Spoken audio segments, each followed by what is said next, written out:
It's time for the Gettin Outdoors podcast, Town Country United Bank Lake Millers Ferry Weekend Hunting and Fishing Report. A weekly update on water conditions, ramp events, generating schedule, what's biting, and seasonal hunting information with outdoor reporters Joe Allen Dunn, Kevin Sims, and Shane Jones.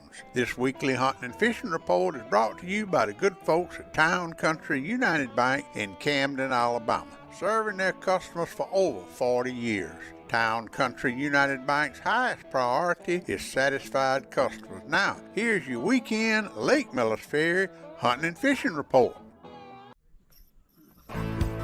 Come summertime, we're feeling fine, fishing on the lake, flipping jigs and Carolina rigs, from early morning till real late. Bonfires on the creek bank, kick back a couple beers. Yeah, we command the outdoors around here. Yeah, we command the outdoors. Yeah, we command the outdoors. Next year's doesn't till you know winter's on the way. Brushing blinds and deer stands. Fever starts to creep. Fill our freezers full of ducks, lots of tender deer. Yeah, we command the outdoors around here. Yeah, we command the outdoors. Yeah, we another one from the B&B Silver Shade. Command the outdoors. So grab your guns and shells, boys. Put on your camouflage. 'Cause we command the outdoors around here. We command the outdoors. Team Bigfoot in the house around here. Shane Jones crappie fishing. Got it. First one, 2023, smackdown.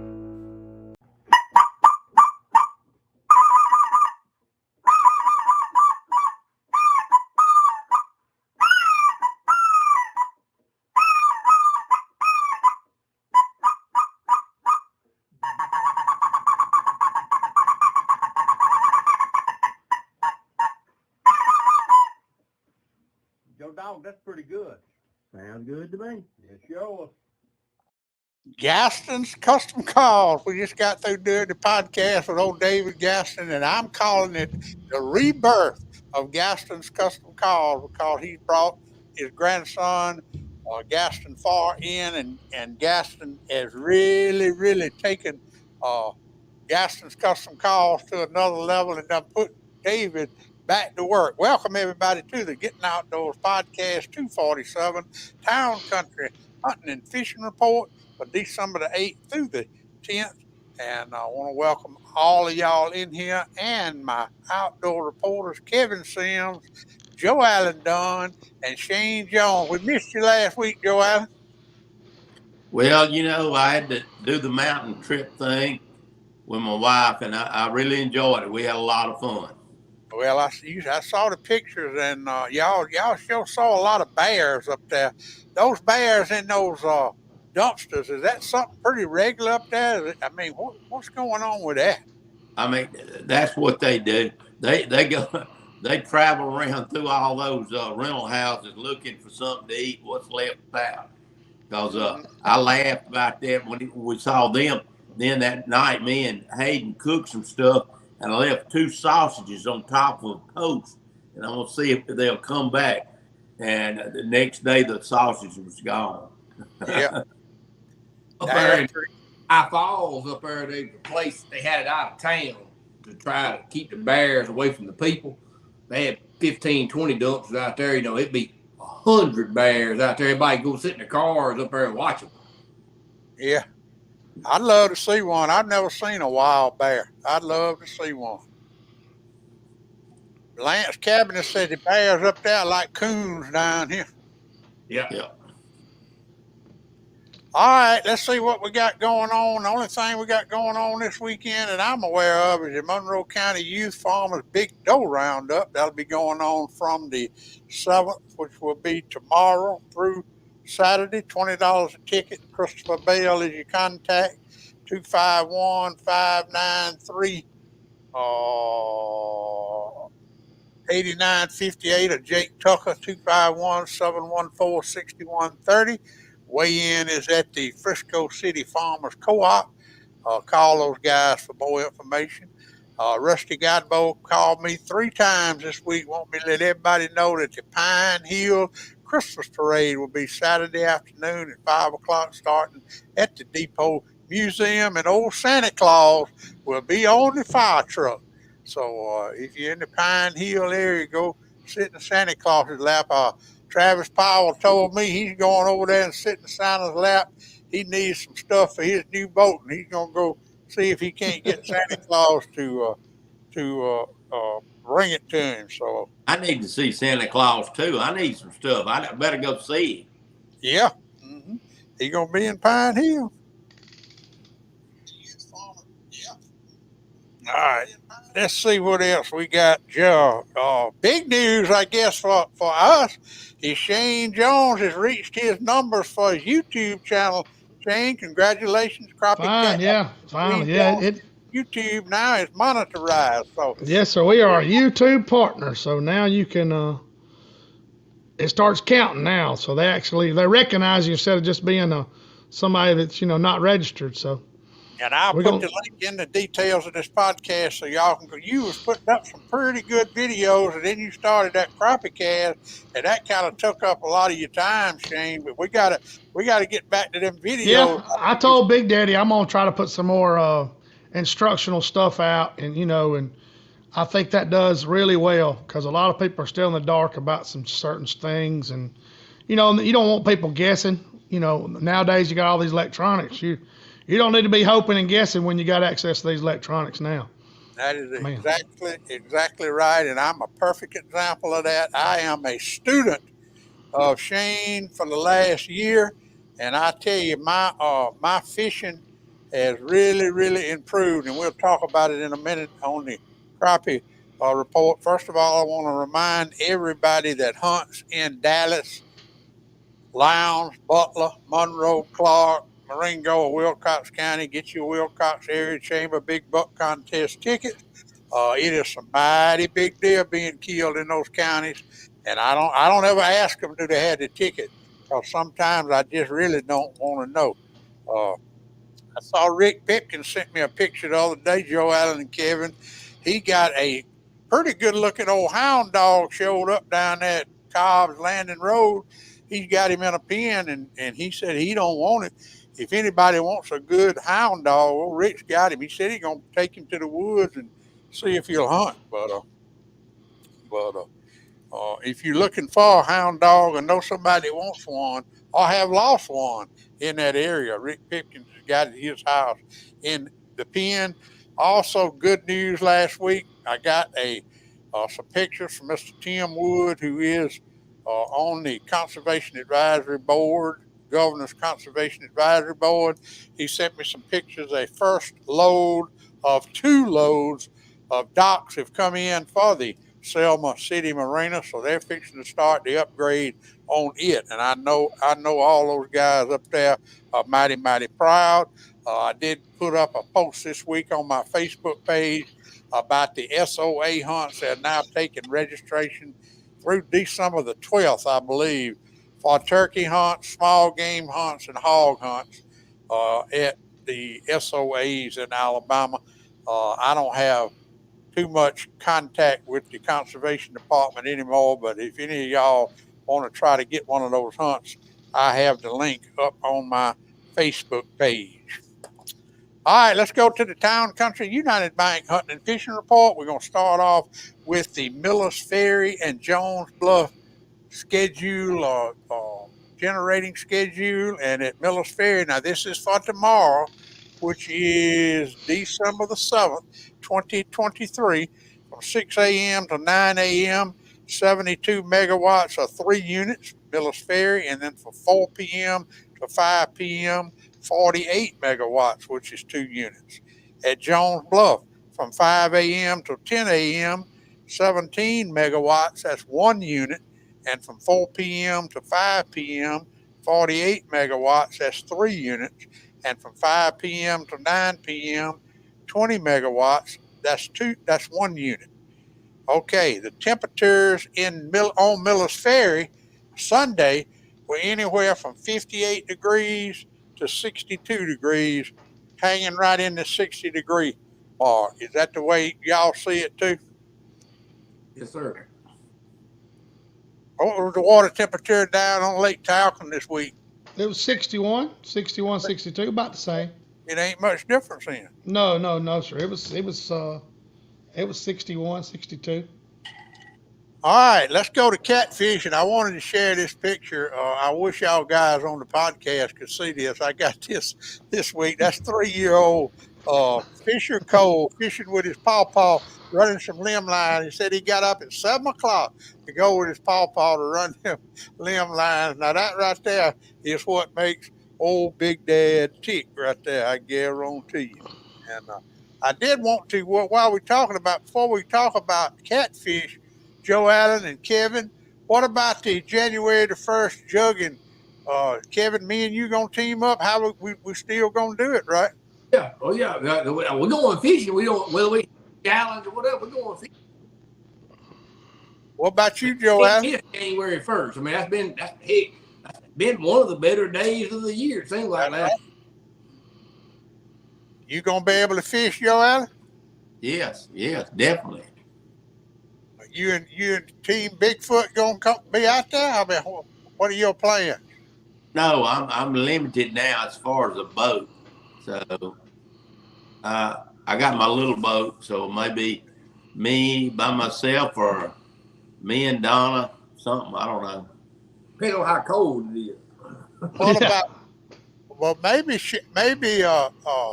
Travis will let you go with him.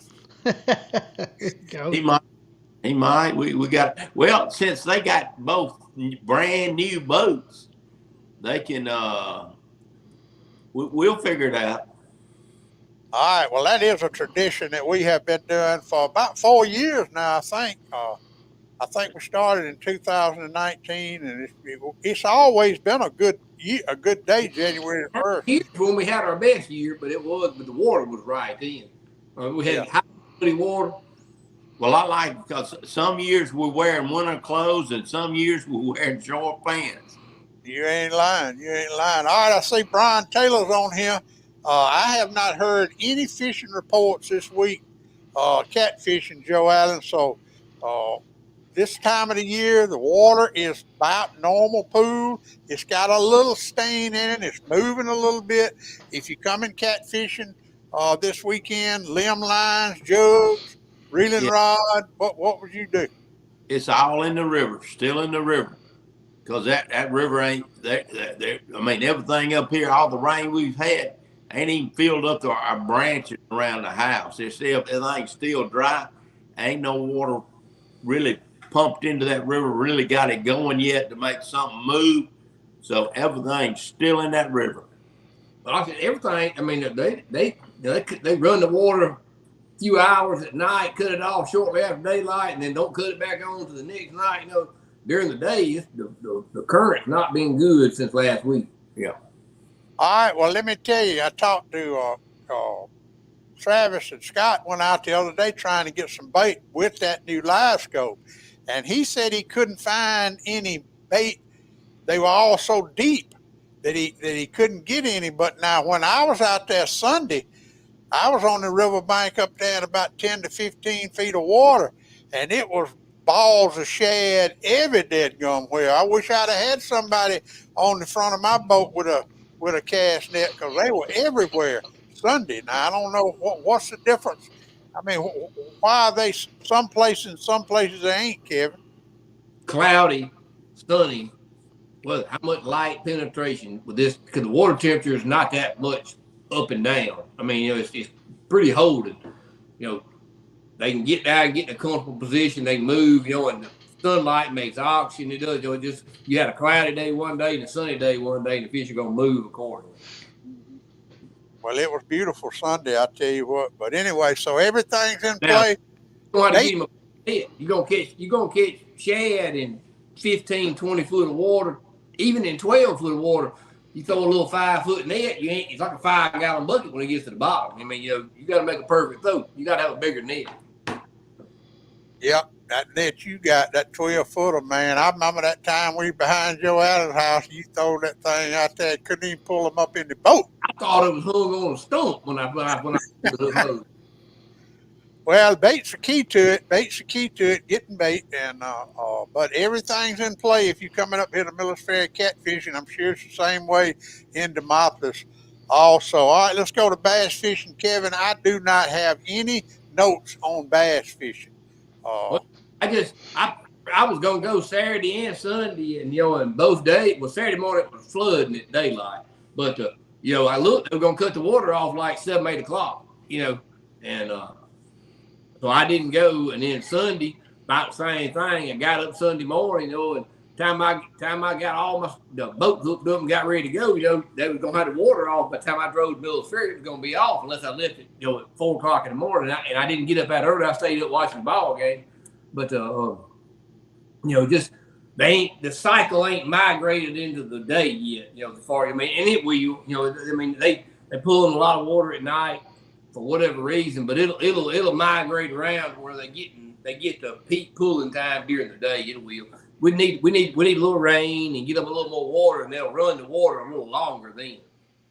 What about the A-rig? Isn't this the time of year they're in play? Yeah, that I talked to Jamie. We out of wire, and we need to be making A-rigs right now, and the sales have probably what we've made for the whole year. We probably done sold half of them. So we kind of like we really need this roll of wire to come in when we can get back started. We don't want to get behind again. But Jamie sold a lot of A-rigs since the end of September, which started probably at the end of October. It started a little bit earlier, and then we had that warm spell that kind of flattened out, and then this next cold front will start it right back. Everybody when it's time, everybody goes buying them and ordering them and getting them, and then when it start warming up and it kind of flattens out, they don't buy them. But by the end of probably by the middle of December, it'll be on. But we had 10,000 of them on the shelf.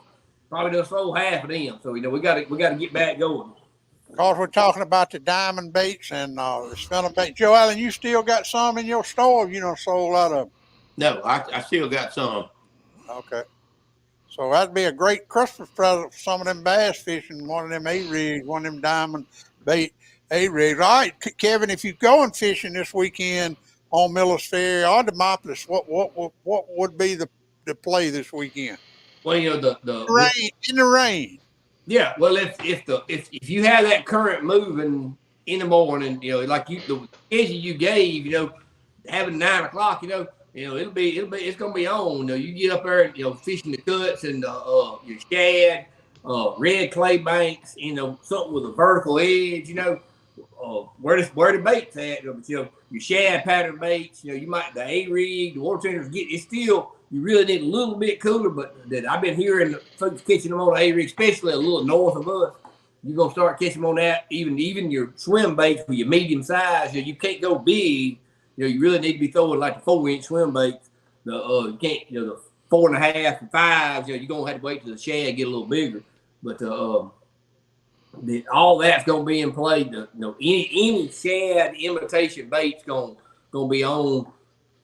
With the water moving, and you probably can catch a few without it moving, but your peak bite and the numbers are going to be getting in these cuts where these fish are stacked up behind a rock, a top, a ledge, or something right there where they feed on all these shad coming down. And probably the next big cold front we're going to have, you're going to start having these shad die off, and that's probably going to pick it up. That's going to pick the fishing up. I hope we do. We didn't have one last year, did we, Shane? No, I got cold, super cold a few days, and they went out there and got in 30 foot of water, and they all lived. So yeah. All right, let's go to crappie fishing. I tell you, I got a bunch of pictures. Old Kenny Massengale, he went to Demopolis and Millers Ferry. He had 2 good days back to back.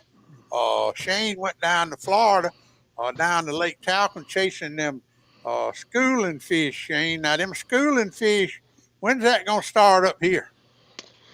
Probably after Christmas. Water got to get in the 50s, and you still got a little bit. It's got to get constant in the 50s, and that'll kick them in. I'm not saying some of them aren't, but when it seems in the water's in the 50s here, is what Eric's always told me, kick them in gear. Some of your lakes, they're already starting, but that river, they start a little later. So I think it was close to New Year's, last year when I found them. So they've probably been running a little while. But it got super cold there towards New Year's. We had some real cold weather. Yeah. Last year. Cold morning when we went catfishing that morning, Big Daddy. Pretty cool. Exactly. On New Year's Day, I've had good New Year's days for the last probably 6-7 years. I mean, me and Tommy used to go to Demopolis New Year's Day. Man, we would probably longer than that, to be honest with you. It's always a good day to go. All right. I'm going to mention this just for a minute. Shane, you have created a monster. I used to call Travis at about 5 o'clock, and he was still at the mill working. Yeah. He's off at 2:30 in the afternoon going fishing. He's been below the dam. He's been in a private pond. He's been above the dam. He's figuring out that live scope, and he says he needs to get you in the boat with him for about an hour. He's got several questions to ask you. Oh yeah. It's you gotta put your foot with your brain and you cast it. It all got to come together. When somebody else is running, it's pretty easy to keep everything lined up. So that's all it is. But anyhow, he's gonna learn it. I think he will. Oh yeah, he will. I mean that's exactly what is gonna happen. All right, I got up Sunday morning a little bit too cool for me. I'm kind of done got to be a fair weather fisherman, but I got out there about 10 o'clock. And I tell you what I did, Shane, and that side imaging has intrigued me since you showed me how to use it. And I have been looking at places that I have avoided, never really looked at them. And the 13 slabs that I caught Sunday, 13 of them. The biggest one was 191 and the smallest one was 127.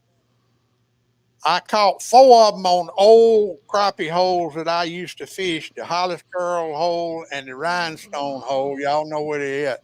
And then the rest of them, I caught side imaging that riverbank and finding stumps. And every one of those stumps would have 3 or 4 good. I'm talking about those are some good fish right there.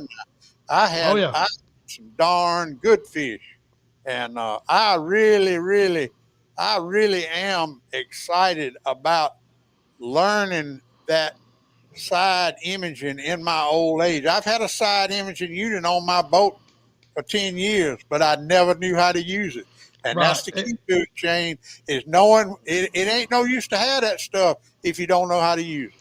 Well, on days where fish aren't biting well, hey, go with somebody, and get out there and let them show you, hey, that's shad, that's probably carp, that's spoonbill, that's a school of crappie, or that look like that stump looks a little suspect, may have a few fish on it. So, you got to get out there and mess with it.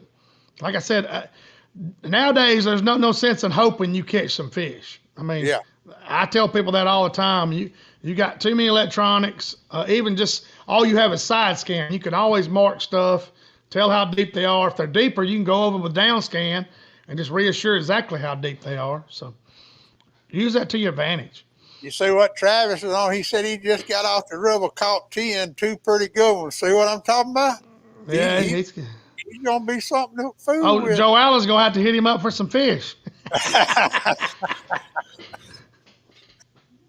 That's going to be bad. Joe asks, hey, man, I need some fish. Well, he's ate all my fish all these years. Exactly. You're exactly right. Hey, Shane, Mike Clellan says he's got the day off Friday and wants to get a mess of crappie. Where should he put my boat? Anywhere in Alabama. I tell you where I'd put it at, Mike, is up there in Lowndes County, where your hunting club is, up there around Prairie Creek or Swift Yeah. Creek up there, and hit that Yeah, river bite. that's what, Mike, I'll describe the situation you've got. And Kevin has reassure it too. Normally this time of year, that river is up and moving. You done had several, high and low water periods. It's normal level. It's never normal level in December. Like, I've been keeping up with Demopolis. It hadn't got over 75 since probably August. So those fish are going to go where they're comfortable. And right now, those stumps and those laydowns, those fish might may jump, to stump to stump or lay down to lay down, but there's going to be some laydowns you're going to run into that's going to have some fish in it. So that river pattern is going to stay that way for a while. Like Joe Allen was talking about through text. When that river gets up, those fish start pushing backwards, and they'll go where a little eddy is, and then they may pop in a slough. Some may hunker down and get below the stump, but right now they're comfortable in that river. So if you have some river spots that you've caught fish on, in the spring or the fall, them fish are going to be there. The clarity of the water is, by far the clearest. Oh, yes, sir. Yeah. Oh, yeah. Time of year. And that's another problem with the temperature, why it hadn't gotten any lower, because sunlight's penetrating deeper into the column. Oh, yeah. Oh, yeah. It's like Kevin said, these are late summer conditions as far as the water clarity and the level of the water. This is late summer you're dealing with. Yeah. This is September stuff, but take it to your advantage. Use your side scan. Ride up and down the lake and say, man, that looks like a stump. And Big Daddy, you need to tell them what you learned, looking at those stumps with that live scope, the different angles, because those fish will hide on you now. That's right. Now, last Sunday, but now the water conditions were slick as glass. There was no current, and I could maneuver my boat around, and boat control is a key to everything. But I tried something I'd never tried before, and I would just go around those stumps and get at a different angle looking at those stumps. And it is one particular spot on each one of those stumps when you're looking at it with that live scope that you can see those fish down in those root balls, and you can see them all up and down the stumps. But it's just one little sweet spot. And if that wind's blowing, a current's going, you might not can get to it. But if that wind's not blowing and that current ain't moving, buddy, you can nail them. I can tell you that. Exactly right. And like you said, there might not be but 3 or 4 fish, and then you got to move, Yeah. But you got to keep hitting those areas. But right now, that's where they're comfortable. Me and you, back in June, when me and you were catching all those fish, doing the same thing, beating, in stumps, in those sloughs. So, don't have root balls and stumps and laydowns, and certain laydowns are definitely going to hold fish. Well, that pattern right now, that, you need to be marking it, because like Big Daddy said, a lot of those places right there on these straightaways and stuff like that, on this riverbank like that, you're not going to be able to do that as technical in that current. You might get up there and fish it, but you ain't going to be able to be as technical as that, where you can really map it out. You need to be marking these spots, say them into your unit, where you can go back to it and have the general vicinity there, even if you can't see the fish, to check it, Well, what I had to do, I told Big Daddy, that was a stump. I had to throw on top of the stump, Kevin, keep my live scope pointed at it, pull it off the stump, open my bail, let it go down a certain depth. Then I had to turn my trolling motor up the current. I couldn't watch it then. I just had to watch my line.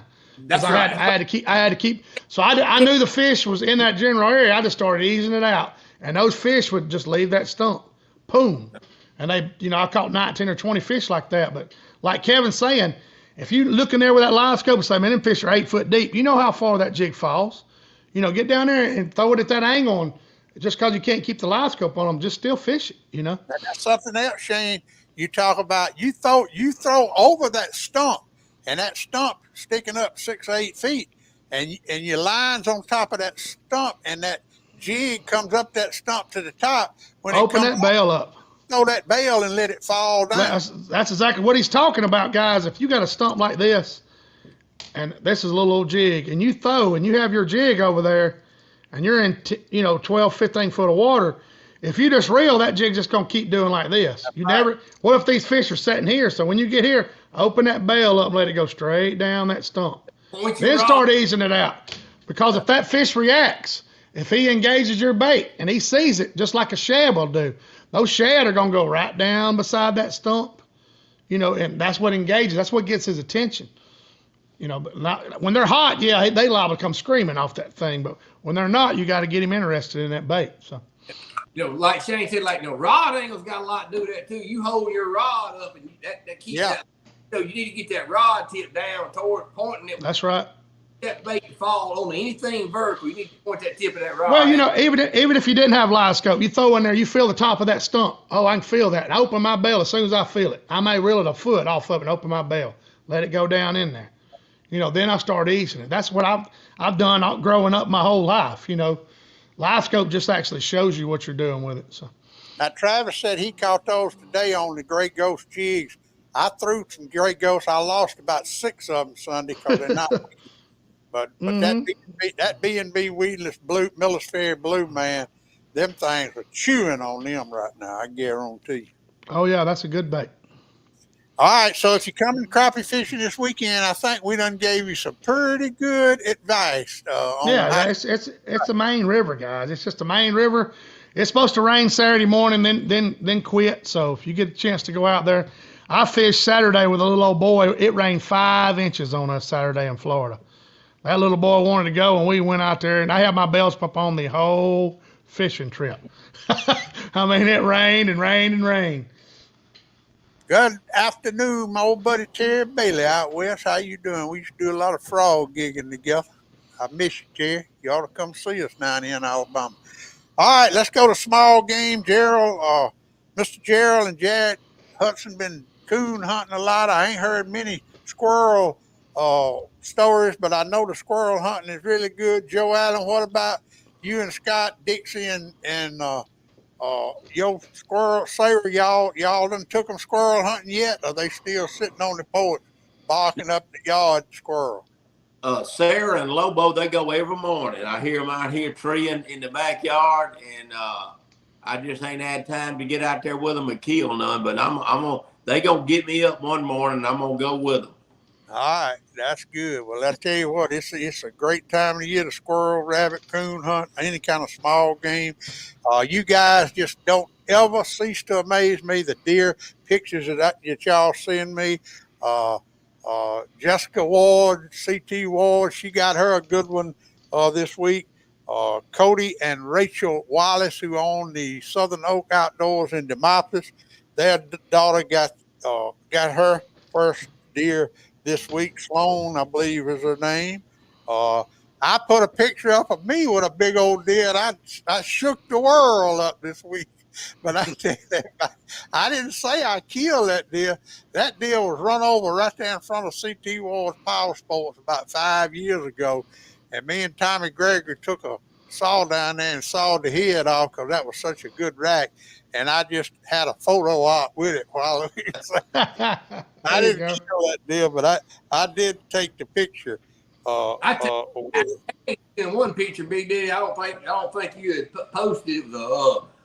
Was a couple friends of mine, they was in Kansas, killed some really big deer, and he said the weather was getting right out there. We got good fronts coming this way. Yeah, I think that's where old Alan O'Brien was. I think his daughter, she killed a big one, and she tagged out in Kansas. I believe that's where they were. I put the pictures up. But I tell you, nothing makes me know. Go ahead, Joe Allen. I talked to Jay Grad, the Skinners here in Thomasville, and they have had, because I've noticed every time going in that this first part of the season, they have had a lot of deer brought in. Yeah. And some of the store we was talking about it said that the season continues like it started off. It ain't no telling what we're gonna have. Yeah, it's been an excellent deer season. I don't know why, but it has been more female hunters and youth hunters killed deer this year than I believe I've ever seen. Well, that's what we need. We need more recruitment in the youth hunters. Yeah. All right, let's duck hunting. We just got through doing the podcast with David Gassett, and he's just like y'all. You can talk to him 100 times, and he's gonna talk about 100 different subjects. And he really did do a good job on today's podcast, and I appreciate. Today's his birthday, by the way. So happy birthday to David Gaston today. And I've been seeing a whole lot of wood ducks, but I don't really pay that much attention to ducks. Have you heard anything about ducks, Kevin? No, not a lot. I've seen the pictures though, but I got one little thing to add about that. I got a big old live oak tree in my yard, right beside my driveway. And it just pelts my truck, fills the bed up with acorns, and driveway full of ball bearings.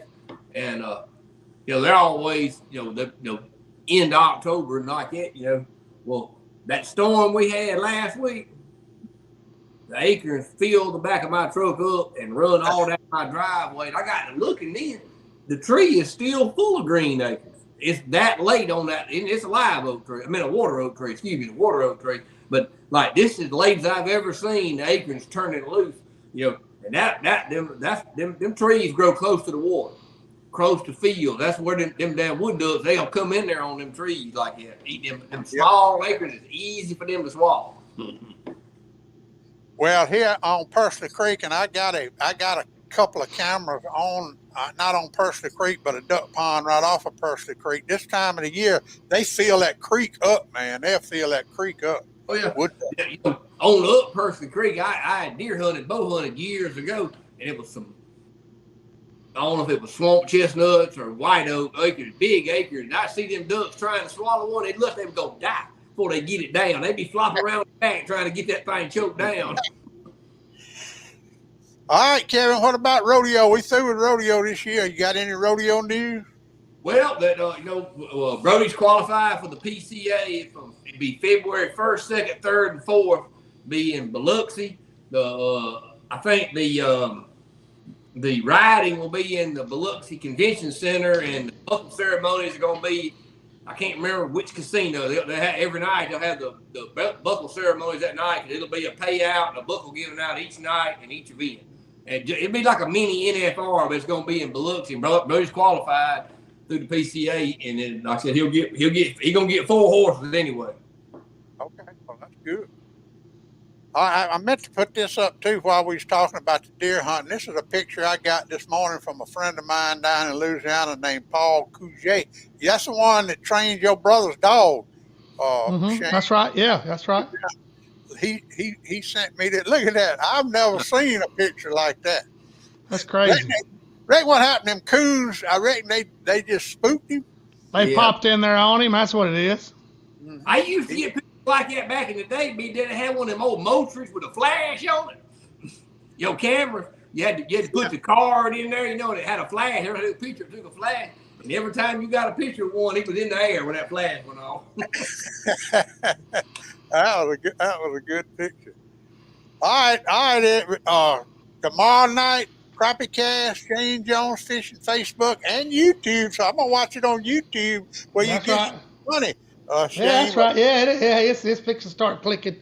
I'm actually charging my camera up over yonder right now. So we're gonna do some videoing on the side scanning and the whole trip. Not just the fish catching. So hopefully people will pick up on it. It'll help push it a little bit.